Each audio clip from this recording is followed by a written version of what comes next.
결혼한 지 5년 됐습니다. 결혼 전 시댁 반대가 조금 있었지만 자식 이기는 부모 없다고 결국 허락하셨고 아이 둘 낳고 잘 살고 있습니다. 남편은 여동생 하나 있는데 아직 미혼이라서 시부모님과 함께 살고 있어요. 시댁은 잘 사는 편이에요. 남편도 잘하면서 하고 싶은 거 다 하면서 잘한 사람이라 뭔가 돈에 대한 간절함? 그런 게 거의 없는 편이죠. 경제관념도 저와 너무 다르고요. 뭔가를 사려고 할 때 전 가격 먼저 보고 비싸면 이 돈이면 다른 걸 2개 사겠다는 식이라면 남편은 비싸더라도 질이 좋은 물건을 사는 것이 맞다고 생각하는 편이고요. 여행을 갈 때도 전 관광이 목적이니까 숙소는 조금 저렴해도 된다고 생각하는데 남편은 낯선 곳에 와서 잠자리가 불편한 건 참을 수 없다고 비싼 호텔을 예약하는 편입니다.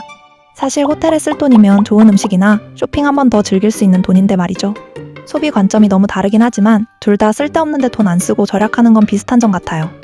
남편은 자기 옷이나 꾸미는 것에 대해서는 비싼 돈 쓰는 걸 싫어해요. 옷은 자리에 맞게 깔끔하게 입고 다니면 되는 거라고 명품이나 비싼 옷에 관심이 별로 없어요. 대신 가족들과 무언가 같이 하는 일에는 돈을 아끼지 않습니다. 여행이라든지 외식이라든지 그런 것들이요. 하지만 전 사회적 위치도 있고 남들 보는 눈도 있는데 명품 하나 정도는 있어야지 하는 편입니다. 솔직히 남들 시선 생각 안 하고 사는 사람 없잖아요.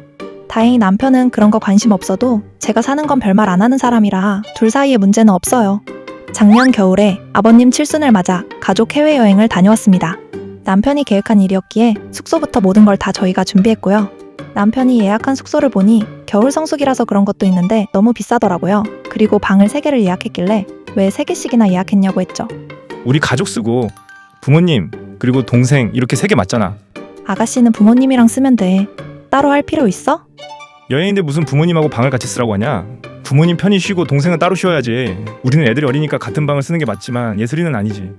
예약한 방이 최대 인원 4인까지 가능해서 사이즈도 컸는데 부모님과 시누이가 같이 써도 되는 거 아닌가요? 어차피 며칠 다녀오는 여행에서 부모님과 같은 방 쓰는 게 불편할 게 뭐가 있어요? 어차피 지금도 한 집에서 살고 있는데 말이죠. 그 방 하나 비용으로 식당을 2번이나 갈 수 있을 돈인데 사실 아까운 거 아닌가요? 남편은 이 예약한 거 더 이상 얘기하지 말라고 했습니다. 근데 여행 간 동안 제가 숙소 얘기를 몇 번 했어요. 제 말은 방을 3개 잡아 불만이라는 뜻은 아니고 그냥 2개로 잡고 그 돈으로 먹을 거 구경할 거 더 하자는 의미였어요. 여행 다녀와서 시어머니가 여행 준비하느라 고생했다며 여행 비용 얼마나 들었는지 물어보셨습니다. 비용 말씀드리고 그때 방을 2개만 잡았으면 훨씬 저렴했을 거라는 말도 했었죠. 시부모님이 잘 사시긴 해도 절약하는 게 몸에 밴 분들이라 제 말뜻을 이해해 주실 줄 알았습니다. 근데 그날 계좌로 여행 비용을 보내셨습니다. 남편에게 말했더니 어머니께 왜 그런 말을 했냐면서 기분 좋게 모시고 다녀온 여행을 저 때문에 망친 거나 다름없다며 화를 내더라고요. 아무리 저랑 소비 관점이 다르다고 해도 이건 좀 억지다 싶었습니다. 시누이와 얘기할 기회가 생겨 남편에게 서운했던 점을 털어놨더니 시누이가 제 마음을 조금 이해해주는 것 같아 그나마 마음이 풀렸습니다. 그런데 얼마 지나지 않아 또 남편과 부딪히는 일이 생겼습니다. 올해 초 둘째 아이 돌이라서 돌잔치 할 곳을 알아보고 있는데 남편이 돌잔치는 뭐하러 하냐고 그냥 가족끼리 식사 한 끼 하는 걸로 하자 그러더군요. 돌잔치 비용이 쓸데없이 비싸기만 한데 굳이 해야겠냐고 하면서요. 이런 돈은 또 아까운가 봅니다. 사실 돌잔치 하면 손님들이 축의금 주는 걸로 다 메꿔지고도 남지 않나요? 막상 계산해보면 비용이 많이 드는 것도 아닌데 첫째도 돌잔치 했고 둘째도 당연히 해야 한다고 했습니다. 전 차별하면서 키우고 싶진 않거든요. 남편이 끝까지 반대하길래 제 의견을 굽힐 수 없어 제가 예약하고 준비를 다 했습니다. 전 손님들 초대했고 남편은 손님 초대를 안 했더군요. 사실 제 손님이라 봐야 얼마 안 되고 남편 손님이 훨씬 많은데 남편이 손님들을 초대하지 않아서 돌잔치 비용이 많이 나왔습니다. 잔치가 끝나고 남편이 계산하면서 그러게 가족끼리 식사로 끝내면 될 걸 뭐하러 이렇게 크게 벌렸냐고 한 소리 하기에 화가 나서 얘기했습니다. 당신이 손님들을 초대 안 해서 이렇게 된 거잖아.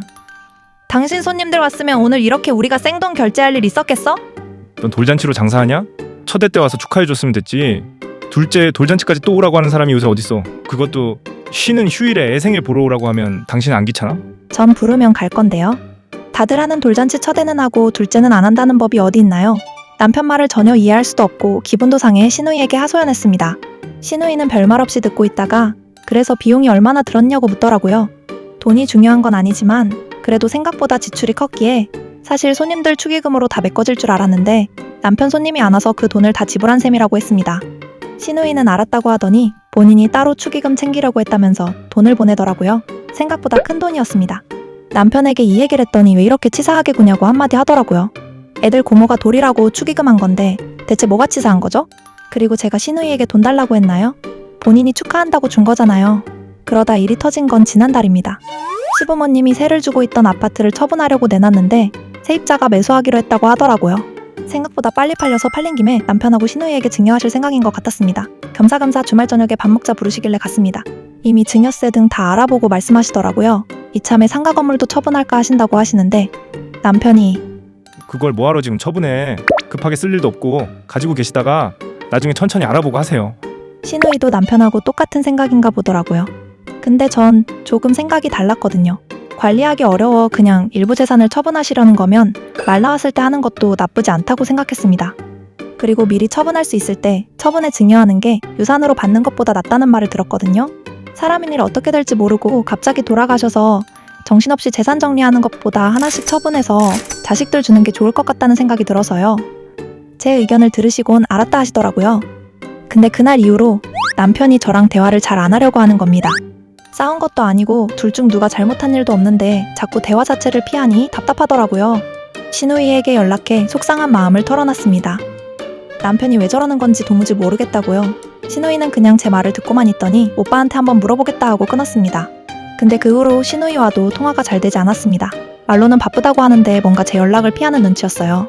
시어머니께 연락드려 답답한 마음을 하소연했습니다. 내친 김에 남편 못마땅한 부분도 조목조목 말씀드렸어요. 근데 시어머니가 한 말이 너무 충격입니다. 그렇게 답답하면 이혼해. 남편이 그렇게 못마땅한데 어찌 사냐. 애들은 우리가 키울 테니 이혼하고 편히 살아라. 정말 황당합니다. 제가 언제 이혼한다고 했나요? 그냥 섭섭하고 답답한 마음 털어놓은 것 뿐인데 말이죠. 어머니와 통화 내용을 남편에게 말했더니 남편 말도 가관입니다. 답답해 못 살겠으면 그냥 이혼하자고 하네요. 저와 정말 이혼하고 싶어서 그러는 걸까요? 아니면 제가 한 말이 마음에 안 들어서 그냥 한번 해보는 소릴까요? 솔직히 이혼 사유도 없잖아요. 그리고 만약에 이혼하게 되면 재산 분할은 어떻게 되나요? 시부모 재산은 앞으로 남편이 물려받을 건데 당장 재산 분할에 포함되지는 않겠죠?